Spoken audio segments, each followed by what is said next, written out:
Hi viewers, Karthigai Deepam சீரியலில் promo release பண்ணியிருக்காங்க. அதுக்கான ரிவ்யூ தான் பார்க்க போகிறோம். ப்ரமோ வந்து ரொம்ப இன்ட்ரெஸ்டிங்காகவே இருந்ததுன்னு சொல்லலாம். அதுக்கு பார்க்குறதுக்கு முன்னாடி நம்ம சேனலை சப்ஸ்கிரைப் பண்ணுங்கள். போலீஸ் அதிகாரி வந்து கார்த்திகிட்ட வந்து தீபாவை பற்றி கேட்டுக்கிட்டே இருக்கவும், கார்த்தி ஒரு கட்டத்தில் வந்து உண்மையை சொல்லிடுறாரு. இது வந்து தீபா கிடையாது, இவங்க கீதா.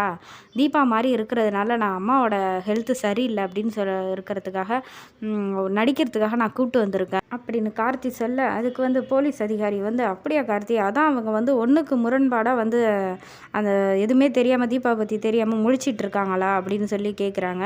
ஆமாம் சார் அப்படிங்கவும், சரி ஓகே, நம்ம வந்து நாளைக்கு வந்து தீபா வந்து 2 பேரும் சேர்ந்து தேடலாம், எப்படி கண்டுபிடிச்சிடலாம், கவலைப்படாமல் இருங்க கார்த்தி அப்படின்னு சொல்கிறாங்க. அதோட வீட்டுக்கு வராங்க. கீதாட்ட வந்து பேசிகிட்டு இருக்காங்க.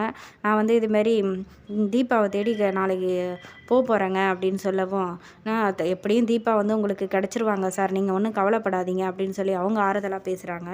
கார்த்தி வந்து தீபாவோட படுத்துக்கிட்டே ஒரு நிமிஷம் யோசிச்சுட்டு இருக்காரு. அவங்க கொடுத்த கிஃப்ட்டு, அவங்க லவ் ப்ரப்போஸ் பண்ணது, அவங்க கூட இருந்த நாட்கள் எல்லாத்தையுமே யோசித்து பார்த்து ரொம்ப வந்து ஃபீல் பண்ணுறாரு. தீபா வந்து சீக்கிரமாக எப்படியும் கண்டுபிடிச்சாகணும் அப்படின்னு அவங்க நினப்பாவே அவர் இருக்காருன்னே சொல்லலாம்.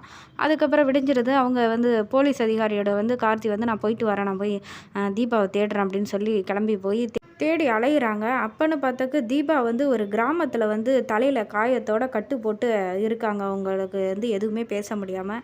அப்போ அந்த ஊர் மக்கள் சரி, அந்த வைத்தியரும் சரி சொல்கிறாங்க, இவங்கள வந்து இந்த கிராமத்திலலாம் வச்சு ஒன்றும் காப்பாற்ற முடியாது, இவங்கள வந்து பட்டணத்துக்கு தான் கூப்பிட்டு போகணும் அப்படின்னு சொல்லி ஆட்டோ ஏற்பாடு பண்ணி கூப்பிட்டு போகிறாங்க.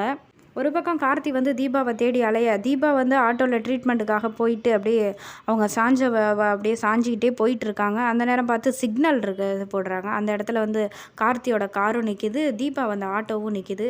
தீபா வந்து ஒரு ஓரமாக அந்த ஆட்டோவில் அப்படியே சாஞ்சிக்கிட்டு அப்படியே பார்த்துக்கிட்டே இருக்காங்க.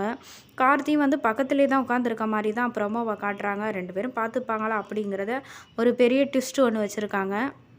வெயிட் பண்ணி என்ன நடக்குது அப்படிங்கிறத அடுத்த வீடியோவில் பார்க்கலாம்.